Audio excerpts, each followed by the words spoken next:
حەزەکەم لە خزمەتتانە کۆمەڵی یاسای ئیداری مالی باسکەم کە ئەم یاسا ئیداریانە خۆم لەوە ئەچێ قەناعەتم پێیان نەبوو بێ هەتا عمرم گەیشتە 40 ساڵ و ئێستا نەک قەناعەتم پێیان نییە ئیشیان لەسەرەکەم زۆر بەوردی لە ژیانی خۆما بڕیارم داوە هەموو ئەو قوانینانە جێبەجێکەم و زۆر بە ئاسانی جێبەجێ ئەکرێ با 100 جار بشکێ گوێ نەدەیتێ مهم لە نەتیجەت داوە بەدەستم ئینسان وەها نییە بڵێ وەڵا ئیتر پیر بووم تەواو کە پیر بووی اینجا کارێ دەست پێ ئەکا اینجا مەصاریفێ دەست پێ ئەکا تەسەوەر کە ئەی لا وا نەزانی کە پیر بووی ئیتر تۆ مەصاریفێک کەم ئەبێتەوە هەموو مرۆڤەکان لە دوای 50 ساڵیەوە یا لە 45 بەرەو ژوورەوە پێی یاسا ئیداریەکان اینجا مەصاریفیان دەست پێ ئەکا اینجا مەصاریفی ئەولاد و دەوروبەر و کۆمەڵە قورسایی ئەکەوێتە سەرشانیان کە ئەبێ جێبەجێکەن ئەم یاسایانە زۆر گرنگن یەکەم ئەو مانگانەیە کە دەست ئەکەوێ مانگانە ئەبێ 3 ساڵ جارێ دوو بەرابەر زیادی کردبێ واتە ئەگەر مانگانە 100,000 هەبوو لە دوای 3 ساڵ ئەبێ پارەکەی تۆ ببێتە 200,000 ئەگەر نەبوو تۆ تەیری کەسیح تۆ باڵشکاوەکەی ئەگەر معاشت وەرئەگرت 1 ملیۆن دینار نابێت چاوەڕێ حکومەتکەی لە 102 بۆ زیاد کات و تەرفیع و عەلاوەیەکی قۆڕ بکەیت کە ئەم کەلیمەیە بەکارهێنم لەوە چێ جوان نەبێ بەڵام بڕواکەن ئەوەندە ناشرینە تەرفیع و عەلاوەکە بۆ ئینسانیەت و کەسی مۆزەفیش دڵی پێ خۆشەکە بەزەیم بە کەسی مۆزەفایەتەوە کە دڵ بە تەرفیع و عەلاوە خۆشکە لەوە چێ لە دقیقەی کەسی کاسبێکە دوو ئەوەنێ تەرفیع و عەلاوەی ساڵێکی ئەو زیاد بکە بۆیە ئەبێ بڕیار بدەی ئەو معاشەی خۆت ئەگەر ملیۆنێ بوو لە دوای 2 ساڵ لە دوای 3 ساڵ دەخلی شەهری تۆ مانگانەی تۆ ئەبێ گەیشتبێتە 2 ملیۆن دینار دوای 3 ساڵی تر ئەبێ گەیشتبێتە 4 دوای 3 ساڵی تر ئەبێ گەیشتبێتە 8 و هەکەدا ئەبێ بەو شێوازە بیرکەیتەوە ئیشکەی کاسبی بکەی مولکیەتی تۆ چیت هەیە لە مڵک و سەرۆت و سامان لە خانوو لە زەوی لە باخ لە سەیارە ئەبێ 5 ساڵ جارە دوو بەرابەر بوو بێتەوە ئەبێ ئیشی لەسەر کردبێت کارێک کردبێ نەوەستابی پێغەمبەرجان صلی الله عليه و آله وسلم لە ڕوایەتێکە فەرمێ ماڵەکان تا دامنێن با سەدەقە و زەکات نەیخوا بیخەنە کار و کەسابەتەوە بجوڵێ چۆن کار و کەسابەت بکەین یاسایەک هەیە کە سەیدنا عوسمان دایئەنێ ئەگەر دەرفەت هەبوو خوای گەورە مەجالی دام ناتوانم لە وتارێکی جمعە بەڵام لە کۆڕێکە باسی سیاسەتی ئیمامی عوسمانی مالی ئەکە کە ئەگەر سیاسەتی ئەو مسلمانان تەطبیقی کەن لە مالە واللهی مسلمانێکی فەقیر نامێنێتەوە یەکێک لەو شتانەی کە زۆر گرنگە کە زۆر بازرگانی ئێمە ئەمڕۆ لە بازاڕا کەوتن بەهۆی ئەو کێشە اقتصادی ڕووی لە هەرێمی کوردستان کرد هۆکارەکەی بریتی بوو لەمەی هەرچی پارەی خۆیان بوو خسوانە هەرچی تۆپی خۆیان بوو خسیان یەک سەلەوە هەموو پارەی خۆیان لە یەک جۆر کەسابەتا بەکارهێنا کە کەوت سیاسەتی ئیمامی عوسمان ئەفەرمێ پرسیاری لێ ئەکەن بە چی دەوڵەمەند بووی زاڵ بووی بەسەر هەموو قوڕەیشە ئەو هەموو ئەملاک و ئەموالیان هەبوو لە مەدینە و لە مەککە لە هەمویان دەوڵەمەندتر بووی یەکێ لەو خاڵانەی باسی ئەکات ئەفەرمێ هیچ کاتێ پارەکەی خۆم هەر هەمووی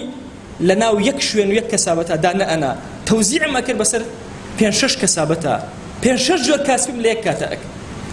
بۆیە 5 ساڵ لە ژیانی خۆت دابنێ ناوی لێ بنێ 5 ساڵی کۆکردنەوەی پارە ئەی گەنج بەلاتەوە سیر نەبێ ئێمە میلەتێکین فێر بووین هەر ئەخۆین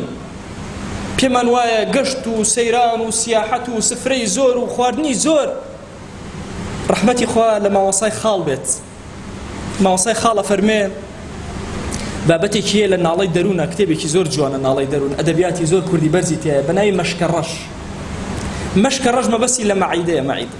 ئای مەشکە ڕەش چی و کرد لە ئینسان ئەڵێ ملقەوی وامان هەیە هەموو مانگێک سەفتە پارەیەک وەرەگرێ کەچی کە ئەمرێ مناڵەکانی لە کرێچیان مۆزەفی ئەوامان هەیە لە وڵاتی ئێمە بۆی وڵات پێش ناکەوێ گەنجی وامان هەیە هەموو عمری سەرفەکە دەمی کردوتەوە خەڵک پارە و نان و قومە ئاوێکی تێکە ئامادە نییە ڕۆژێک لە ڕۆژان بجوڵە و حەرەکەتێ بکە بۆیە ئەبێ واز بێنین لە مەشکە ڕەش ئەبێ بیرکەینەوە زیاتر فکری اقتصادی خۆمان گەورەترکەین لەم قۆناغا ئەبێ ئەم میلەتەی ئێمە دەرچێ ئەگەر بچاوەڕێکەن هەمومان ئەرە وەڵا ئەلحەمدولillah ئەها معاش نەوەڵا 5 ڕۆژ دواکەوت 3 ڕۆژ دواکەوت ببێتە خەبەر عاجلی جیهان معاشی ئێمە ڕاستە ئەمە گەندەڵی حکوومەتە و تا دوایی بەڵام بەشێکی گەندەڵی خۆمە کاتێکەوە کەوتم معاشێکم بۆیە دنیامان لێ هاتە یەک ئەبێ ئێمە وا خۆمان ڕاگرین ئەگەر کافری جیهان هەر هەموو کۆبێتەوە ئەم میلەتە بتوانێت خۆی بەخێو بکات ئەزانن هەندێک دەوڵەمەند هەیە لەم وڵاتە لەم کاتی کەوتنەی خەڵکا چۆن خەڵکیان بەرز کردوێتەوە والله ئەگەر ئەوان نەبوونایە هەزاران سوالکەری میلەتی کورد لەسەر جادەکان ئەکەوت والله لەناو ئەم هەڵەبجەیە خەڵکت ئەبینی لە برسا بێت و بڕوە بەڵام دەستی خەیری خەڵک ئەم میلەتەی ڕاگیر کردووە بۆیە ئەبێ دەستە خەیرەکە بین بۆیە پارە و سەروەت و سامانت بە پێی ستاندەرە جیهانیەکان کە ئەمڕۆ باسە کرێ بکە بە سێ بەشەوە پارەکەت 5 ساڵ کۆکەرەوە نا لە ئێستەوە بڕیار بدە جەدوەلە ئەعمالی خۆت دانێ ژیانت بگۆڕە وەرە لە 130 پارەکەت بخەرە ناو مەخاتر کاسبیەوە مەترسە هەندێک کاسبی هەیە خەتەری زۆرە احتیمالە پارەکەت بفەوتێ هیچ گوێ بەوە مەدەبا 50 جار بفەوتێ بەڵام کە یەک جار گرتی زۆر بە باشی ئەیگرێ بۆیە ئەسهومەکان لە شەریکەکان کڕینی سەهمەکان کە لە وڵاتی ئێمە بەداخەوە هەمووی کەرتی تایبەت و کەرتی حکومی داگیری کردو و ئەسهومێک نییە کە ئینسان بتوانێت بە مەیلی خۆی کاری تیا بکات و ترست هەیە لە ئەسهومەکان کە لە دوایە کابرایکی دەوڵەمەند بە پارەکە بەرێ و حکوومەتیش هیچی پێ نەڵێ لەگەڵ مەسئولێکە ڕێکەوێت و کۆتایی پێ بێ بەڵام بیرکەرەوە لەوەی کە لە ئەسهومێکە بەشداری کرد نابیرکەرەوە با لە کارێکی قاچاخیە بەشداریکەی لەوە چێ سێر بێ بەلاتەوە بڵێ قاچاخی کەی دروستە قاچاخی بۆ کەسی موسڵمانی ئەمین زۆر دروستە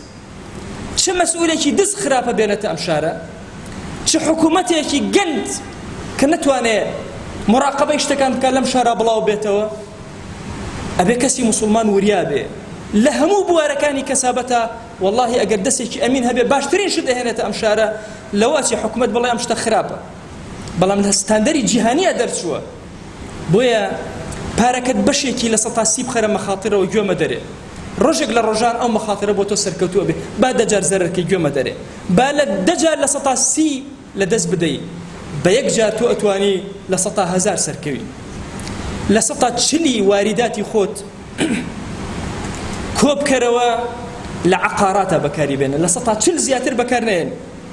بیدە بە زەوی بیدە بە خانوو بیدە بە باخ